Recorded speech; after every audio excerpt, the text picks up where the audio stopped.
Kembali kita membahas tentang keamanan. Pada segmen sebelumnya kita membahas tentang berbagai penyebab mulai munculnya ya, atau mulai populernya masalah keamanan gitu ya.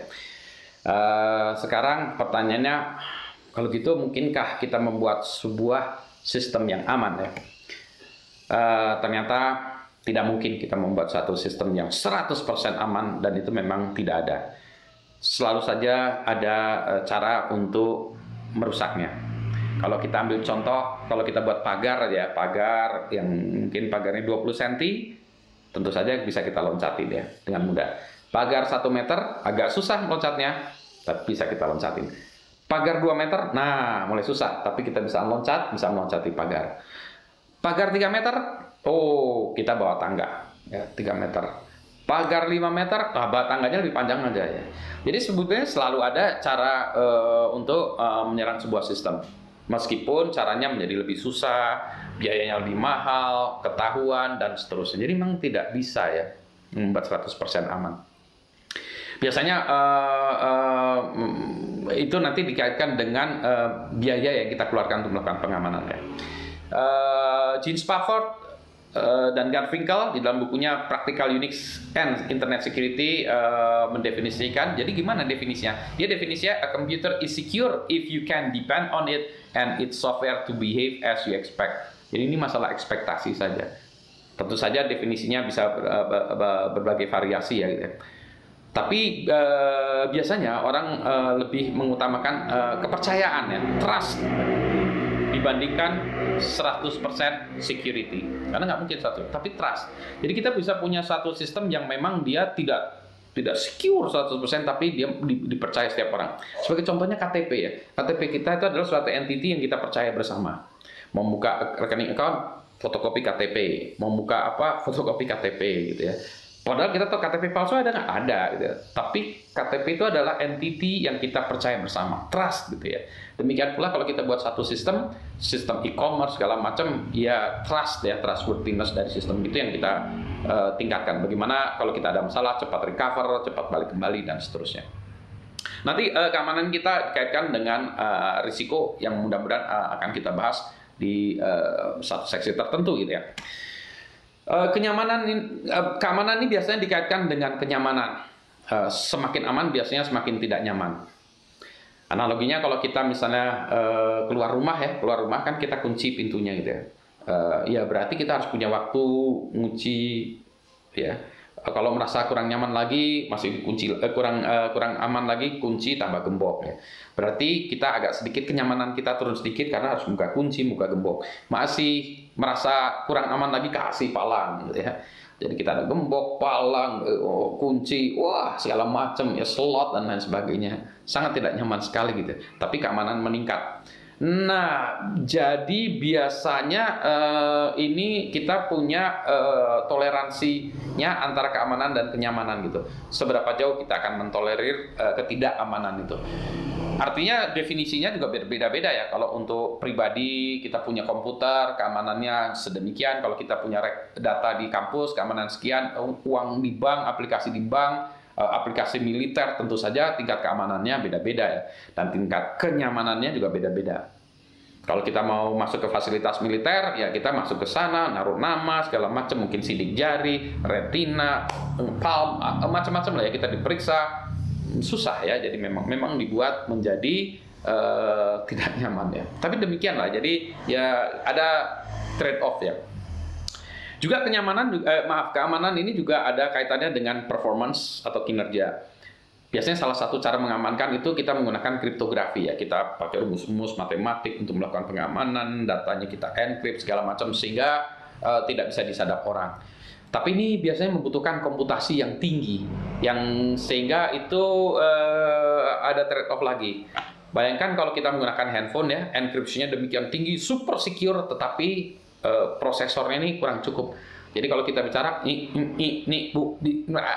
wah gitu ya, jadi mungkin Anda tidak akan susah, udah matiin aja enkripsinya gitu ya. Jadi keamanan juga dikaitkan juga dengan performance.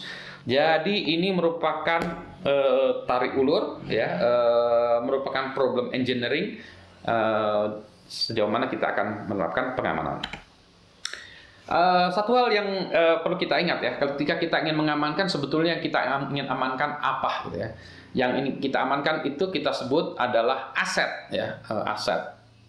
Asetnya apa? Kalau yang tidak kita amankan liability. Maka kita harus mengidentifikasi aset kita.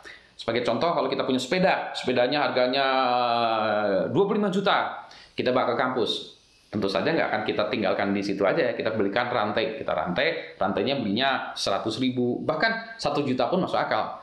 Sepeda 25 juta, rantainya 25 juta.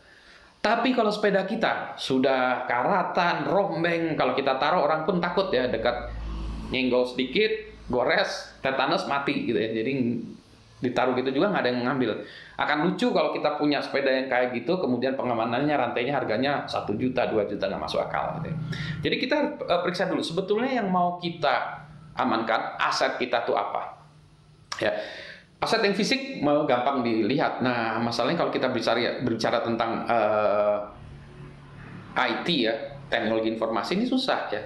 Kita mulai satu-satu dulu ya. Kalau kita bilang di sisi teknologi informasi, aset kita apa? Aset yang paling gampang dilihat adalah komputer. Komputer, server, notebook, infocus, dan lain sebagainya gitu ya. Nah, jadi pertanyaan pertama adalah, aset kamu apa saja? Berarti harus kita catat aset-aset yang ingin kita lindungi. Harganya berapa? Ya, komputer harganya sekian, notebook harganya sekian, maka perlindungannya sesuaikan dengan aset yang ingin kita lindungi. Seringkali kita tidak punya daftarnya, kemudian kita tidak tahu harganya, dan aset pun ini ada penurunan. Misalnya kita punya komputer sekarang harganya 15 juta, tahun depan mungkin harganya jadi 10 juta, tahun depannya lagi 5 juta, 5 tahun lagi mungkin komputer kita sudah tidak ada nilainya ya. Jadi itu juga harus kita perhitungkan. Itu udah susah ya kita buat itu. Turun lebih susah lagi. Yang kedua adalah software. Software aset bukan? Banyak orang bilang, aset Pak, saya beli tuh. Oracle, saya beli. Nggak tahu, Oracle saya nggak tahu harganya berapa. 100 juta ya. 500 juta. Berarti aset dong. Ya. Nah, aset ya ada harganya. Dan juga ada depresiasi. Nah, itu kita susah. Software depresiasinya seperti apa gitu. Bagaimana dengan software yang open source, yang gratisan, yang free software? Linux atau LibreOffice yang bisa diunduh dengan gratis. Aset bukan? Kalau kita gunakan secara menjadi bagian dari bisnis, tentu saja jadi aset. Web server berbasis Apache, aset bukan? Aset. Harganya berapa? 0 rupiah. Jadi kita kadang-kadang bingung. Ya, tadi kita mendatanya, kemudian kita menerapkan biayanya susah. Bagaimana dengan software yang kita kembangkan sendiri? Wah, itu juga susah. Kadang-kadang ada yang bilang, Pak, kita tinggal hitung aja Pak, dikembangkan oleh berapa orang? 3 orang, mengembangkannya 6 bulan. Ya udah, 3 orang kali gajinya kali 6 bulan. Itulah nilainya. Ya, jadi software pun ada penyusutan. Bagaimana kalau softwarenya di-upgrade? Berarti fiturnya nambah. Bukan nyusut, tunggu nambah. Ini jadi kompleks ya. Jadi itu adalah, tapi tetap harus kita data ya, aset kita. Yang ketiga adalah data atau informasi. Itu sesungguhnya yang ingin kita proteksi. Tapi itu yang paling susah malah. Ya. Data itu aset atau bukan sih? Nah, ada yang bilang orang, data is the new oil. Bagi saya mungkin tidak ya. Ada video khusus tentang itu yang saya sebut. Data sebenarnya sampah, tergantung. Sampah bisa jadi duit, tapi bisa juga tidak gitu. Data is the new oil. Tapi benarkah demikian? Sebagai contoh, kalau kita bisa katakan sebelum gini ya, transkrip Anda itu aset bukan? Semua mahasiswa biasanya bilang aset Pak. Boleh nggak saya taruh di internet di publik? Oh, nggak boleh Pak, nilai-nilai saya. Nilai saya itu yang boleh tahu adalah Bapak, saya, dan Tuhan. Gitu ya. Orang tua nggak boleh tahu Pak. Gitu. Jadi aset. Oke, aset ya. Oke, baik. Kalau gitu sekarang asetnya ada harganya. Oke, saya punya data transkrip mahasiswa ITB tahun ini. Aset. Oke, kalau gitu Anda mau bayar dengan harga 20 juta nggak? Pasti nggak mau Pak. Gitu. 1 juta? Nggak mau Pak. 50.000, nah baru mikir-mikir. 5.000, mau Pak? Ya berarti asalnya harganya 5.000. Kalau saya mau proteksi data itu dengan firewall yang harganya 100 juta, nggak masuk akal ya. Asetnya 5.000, firewallnya 100 juta, nggak masuk akal. Jadi, nah ini sebetulnya memang betul. Data itu yang paling berharga. Itulah yang sebabnya kita berikan kepada Google lah, Facebook, supaya kita dapat layanan gratis ya gitu ya.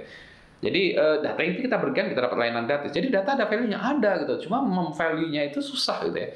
Jadi kalau kita lihat tadi hardware, software, data, itu adalah aset-aset apa harus kita data ya. Itulah yang ingin kita proteksi, sebenarnya ingin kita proteksi datanya ini. Itulah sebabnya kuliah ini juga namanya keamanan information security ya. Jadi bukan hanya komputernya aja, bukan hanya softwarenya aja, itu hanya bagian, tapi banyak sekali semuanya kita ini information security. Nah, kalau kita pengen tahu itu, susah. Nah, biasanya yang tahu itu adalah pemilik aplikasi atau pemilik data. Maka salah satu kegiatan utama untuk melakukan itu adalah assessment. Kita duduk bersama, katakan kita ini aset atau bukan. Nah, kita harus definisikan. Orang IT, orang teknologi informasi itu kayak tukang parkir. Kita ditugaskan mengawasi tempat parkir. Kita punya 2 orang, tempat parkir 100, ada mobil masuk, ya kita harus ngawasin.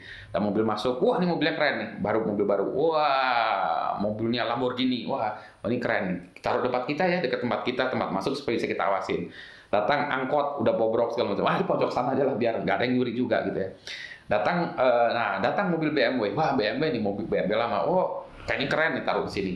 Datang Innova, kamu sebelah sana. Si tukang parkir itu nggak tahu, BMW tadi itu mungkin harganya cuma 40 juta, Innova harganya 160 juta atau 200 juta gitu ya. Sebetulnya yang harus kita proteksi yang Innova itu bukan yang BMW ini. Ya. Tapi lagi-lagi, sebagai pengaman atau orang yang bertanggung jawab untuk mengamankan, kita tidak tahu nilai dari aset tersebut. Maka langkah pertama adalah duduk bersama dengan user-user melakukan assessment. Ya. Maka biasanya kegiatan itu awareness training kepada user-user, sebenarnya aset Anda apa? Nah, kita data semua. Itu pekerjaan yang luar biasa sulitnya, yang kadang membutuhkan waktu bertahun-tahun. Asumsi itu udah selesai ya, kita punya, oke, kita udah tahu asetnya segala macam, maka kita mendesain pengamanannya. Maka pendesain pengamanan, langkah pertama adalah kita membuat policy and procedure. Gitu ya. Jadi kita policy and procedure. Nanti kita bahas juga ya. Jadi kita nggak bahas, kita nggak langsung beli hardware, beli apa, antivirus, nggak, tapi kita beli kebijakannya dulu. Seperti tadi, yang boleh lihat transkrip itu kebijakannya siapa. Nah, itu kita desain dulu ya. Setelah itu kita desain, barulah kita belikan alat-alat, ya, pengaman software. Barulah kita melakukan implementasi, kita panggil vendor, tolong bantu untuk mengimplementasikan ini, kita butuh firewall, butuh IDS, butuh pengaman, butuh antivirus segala macam. Tapi mulainya dari policy dan prosedur. Dan umumnya instansi itu tidak memiliki policy dan prosedur atau minimnya.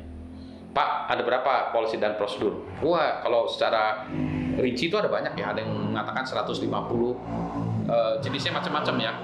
Ada yang mulai dari kebijakan sampai IKU. Tentu saja level yang berbeda-beda ini juga bergantung pada instansinya. Jadi dia tadi. Nanti setelah kita implementasikan semua, kita merasa tenang. Tapi suatu saat terjadilah kasus. Ya, kasus, maka kita harus mencek dulu kasusnya ini, kita cek dulu apakah benar kasus. Pak, website kita kena hack gitu, nggak bisa diakses Pak. Padahal listrik mati. Atau kabel sambungan, kabel networknya lepas ya. Ada juga kejadian itu, kabel UTP-nya lepas, nggak bisa diakses, dikira dihack habis-habisan. Kalau itu benar, maka kita harus mengumpulkan data, kita melakukan forensik, dan kemudian mungkin dibawa ke pengadilan. Ya. Nah, nanti itu menjadi satu siklus yang kita sebut security life cycle.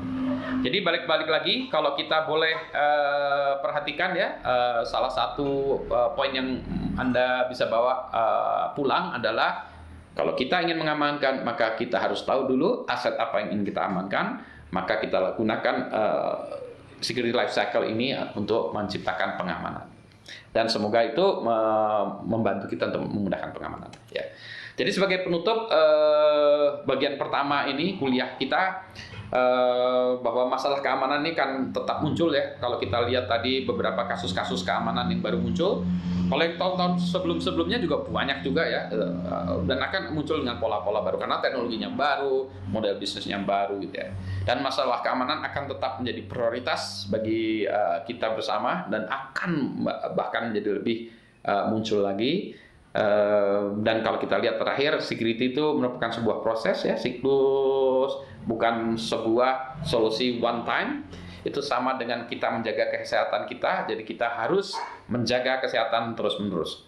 Sama juga kita harus menjaga keamanan kita terus-menerus.